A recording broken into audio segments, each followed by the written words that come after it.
खलीफा हारून रशीद के काल में बगदाद के आसपास 10 कुख्यात डाकू थे जो राहगीरों को लूटते और मार डालते थे। खलीफा ने प्रजा के कष्ट का विचार करके कोतवाल से कहा कि उन डाकुओं को पकड़ कर लाओ, वरना मैं तुम्हें प्राणदंड दूंगा। कोतवाल ने बड़ी दौड़ धूप की और निश्चित अवधि में उन्हें पकड़ लिया। वे नदी पार पकड़े गए थे, इसलिए उन्हें नाव पर बिठा कर लाया गया। मैंने, जो बाद में नाव पर चढ़ा था, समझा कि ये लोग मामूली आदमी हैं। दूसरे किनारे पर अन्य सिपाहियों ने उनके साथ मुझे भी बांध लिया। मैंने ये भी न कहा कि मैं डाकू नहीं हूं, क्योंकि आप जानते हैं कि मैं अल्पभाषी हूं। खलीफा के सामने हमें पहुंचाया गया तो उसने जल्लाद को आज्ञा दी कि 10 डाकुओं का सिर काट लो। भाग्यवश मुझे सबके अंत में बिठाया गया। जल्लाद ने 10 के सिर काट दिए तो मेरे पास आकर रुक गया। खलीफा ने ध्यान से मुझे देखा और कहा, मूर्ख बूढ़े, तू तो डाकू नहीं है, तू किस तरह इनके साथ आ मिला? मैंने कहा, मालिक, मैं तो इन्हें भला आदमी समझकर इनके साथ नाव पर बैठ गया था। खलीफा को यह सुनकर हंसी आई और वो कहने लगा, तू अजीब आदमी है, पहले क्यों नहीं बोला कि तू डाकुओं में नहीं है? मैंने कहा, सरकार, मैं 7 भाइयों में सबसे छोटा हूं। मेरे 6 भाई बकवासी हैं, मैं कम बोलता हूं। मेरा एक भाई कुबड़ा है, दूसरा पोपला, तीसरा काना, चौथा अंधा, 5वां बूचा यानी कनकटा और छठा खरगोश की तरह होंठकटा है। कहें तो मैं उनका वृत्तांत कहूं, किंतु शायद वो सुनना न चाहता था, इसलिए उसके बोलने के पहले ही मैंने अपने भाइयों की कथा आरंभ कर दी। सरकार, मेरा सबसे बड़ा भाई, जिसका नाम बकबक था, कुबड़ा था। उसने दर्जीगिरी सीखी और जब ये काम सीख लिया तो उसने अपना कारोबार चलाने के लिए एक दुकान किराए पर ली। उसकी दुकान के सामने ही एक आटा चक्की वाले की दुकान थी। चक्की वाले का काम अच्छा चलता था और वो बहुत धनवान था, किंतु मेरे भाई का काम नया था और वो बेचारा रोज कमाता और रोज खाता था। एक दिन मेरा भाई काम कर रहा था और सामने चक्की वाले के मकान की ऊपर की खिड़की खुली थी। कुछ देर में चक्की वाले की अति सुंदर पत्नी वहां आ खड़ी हुई। मेरा भाई उसके रूप पर मर मिटा और उसे टकटकी लगाए देखता रहा। जब स्त्री की दृष्टि उस पर पड़ी तो उसने तुरंत ही खिड़की बंद कर ली, क्योंकि वो बड़ी पतिव्रता थी। दूसरे दिन वो खिड़की न खुली। तीसरे दिन उस स्त्री ने खिड़की खोली तो फिर मेरे भाई को अपनी ओर देखता पाया। वो समझ गई कि ये आदमी मुझ पर बुरी नजर रखता है। वो इस बात पर जल गई, किंतु उसने इसे दंड देना चाहा। वो इसकी ओर देखकर मुस्कुरा दी, ये भी हंस दिया। फिर वो शर्मा कर चली गई। ये मूर्ख इससे समझा कि स्त्री मुझे चाहने लगी है। अब उस स्त्री ने अपनी योजना आरंभ की। उसने अपनी सेविका के हाथ कई गज बहुमूल्य कपड़ा दर्जी के पास भेजा कि मेरे लिए तुरंत ही अच्छा परिधान बना दे। मेरे भाई ने समझा कि ये वास्तव में मुझे चाहने लगी है, नहीं तो इतना मूल्यवान कपड़ा नए दर्जी के पास क्यों भेजती। उसने मेहनत से दिन भर लगकर शाम तक परिधान तैयार कर दिया। दूसरे दिन सेविका के आने पर उसने कहा कि अपनी स्वामिनी से कहना कि अपने सारे परिधान मुझी से सिलवाया करे। मैं बहुत शीघ्र और अत्यंत उत्तम सिलाई करता हूं।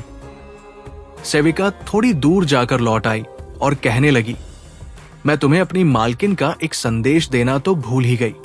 उसने पूछवाया है कि उसकी रात तो तुम्हारे ध्यान में जागते ही कटी। तुम्हारी रात कैसी बीती?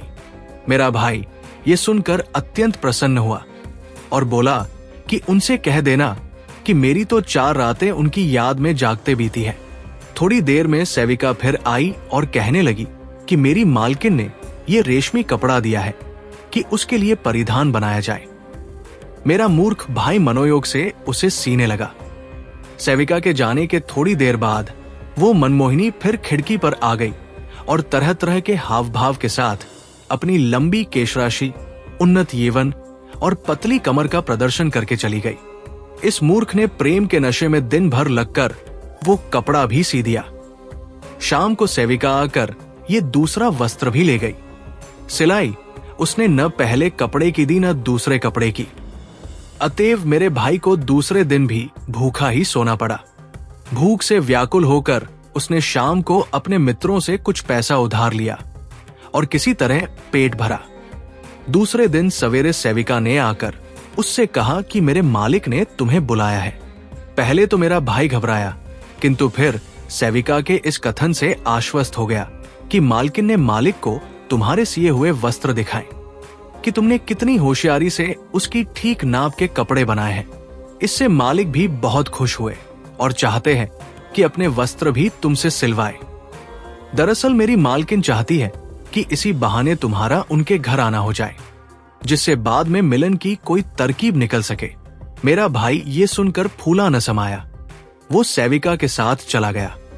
चक्की वाले ने उसकी बड़ी प्रशंसा की और खूब स्वागत सत्कार किया।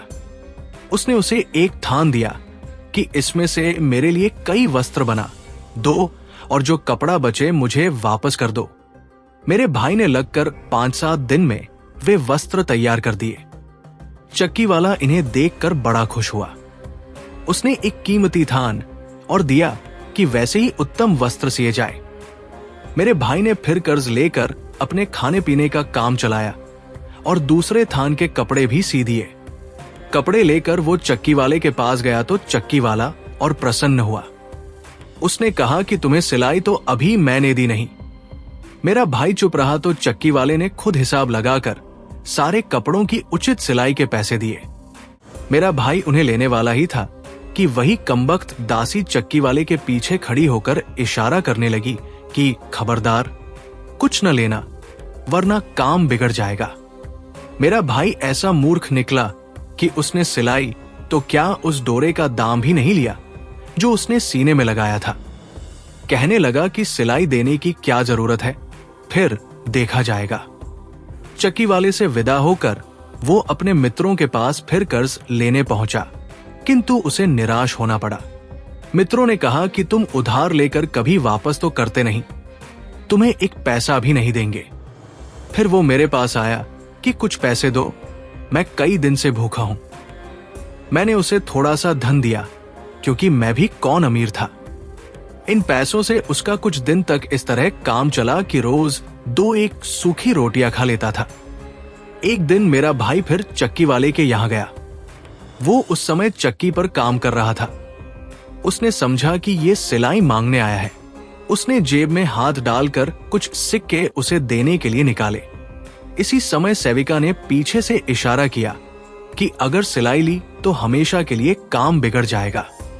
अतएव उस बेचारे ने उस दिन भी कुछ न लिया और कहा कि मैं सिलाई लेने नहीं आया था, यूं ही पड़ोसी होने के नाते तुम्हारी कुशलक्षेम पूछने के लिए आया था। चक्की वाला उसकी भद्रता से बड़ा प्रभावित हुआ और उसे एक और कपड़ा सीने को दिया। मेरे भाई ने उसे भी उसी दिन सी दिया और दूसरे दिन चक्की वाले के पास ले गया। चक्की वाले ने सारे पैसे देने चाहे, लेकिन सेविका ने फिर इशारा किया कि एक पैसा भी लिया तो मालकिन कभी तुम्हारे सामने ना आएंगी। इसलिए उसने कहा, जल्दी क्या है साहब, पैसे भी ले लूंगा। मैं तो आपका हालचाल पूछने के लिए आता हूं, पैसे के लिए नहीं आता। ये कहकर फिर वो बेचारा अपनी दुकान में आकर भूखा प्यासा काम करने लगा। लेकिन चक्की वाले की पत्नी को इतनी बात से संतोष न हुआ। पैसे तो उसे बाद में मिल जाने ही थे। वो उसे कठोर दंड दिलवाना चाहती थी। इसलिए एक दिन उसने अपने पति को पूरी बात बता दी कि वो मुझ पर बुरी नजर रखता है। इसीलिए उसने इतने ढेर सारे कपड़े सी कर भी सिलाई नहीं ली। चक्की वाला ये सुनकर बड़ा क्रुद्ध हुआ। उसने 2-4 दिन तक सोच विचार करके मेरे भाई को अच्छी तरह दंड देने की योजना बनाई। उसने एक दिन इसे शाम के खाने पर बुलाया। खाना खाने के बाद दोनों देर तक बातें करते रहे। फिर चक्की वाले ने कहा कि अब बहुत रात बीत गई है, कहाँ जाओगे इस समय। ये कहकर उसे एक जगह सुला दिया। आधी रात को उसने मेरे भाई को जगाया और कहा, भाई मेरी मदद करो, नहीं तो मेरी बड़ी हानि हो जाएगी। मेरा खच्चर जो चक्की चलाता था बीमार पड़ गया है और चक्की बंद पड़ी है। मेरे भाई ने कहा, चक्की चलवाने के लिए क्या कर सकता हूं। उसने कहा कि तुम खच्चर की जगह चक्की में बंद जाओ, और उसे चारों ओर दौड़कर घुमाओ। मेरे भाई को बड़ा आश्चर्य हुआ और वो आनाकानी करने लगा, किंतु चक्की वाले ने उसे चक्की से बांध ही दिया और कहा कि तेज दौड़ो। मेरे भाई ने चलना शुरू किया तो चक्की वाले ने उसे एक चाबुक मारा।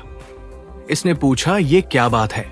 उसने कहा कि खच्चर को मैं इसी तरह तेज चलाया करता हूं, तुम भी तेज न चलोगे तो सारा अनाज बगैर पिसा रह जाएगा। मेरा भाई बेचारा दौड़ने लगा, लेकिन 2-4 चक्कर लगाने के बाद बेदम होकर बैठ रहा। चक्की वाले ने 10 बार चाबुक उसे मारे और उसे खूब गालियां दी, जैसी वो खच्चर को दिया करता था। मेरे भाई की सुबह तक यही दशा रही। सुबह चक्की वाला उसे वैसा ही बंधा छोड़कर अपनी स्त्री के पास ये कहने को गया कि अपने प्रेमी की दशा देख लो।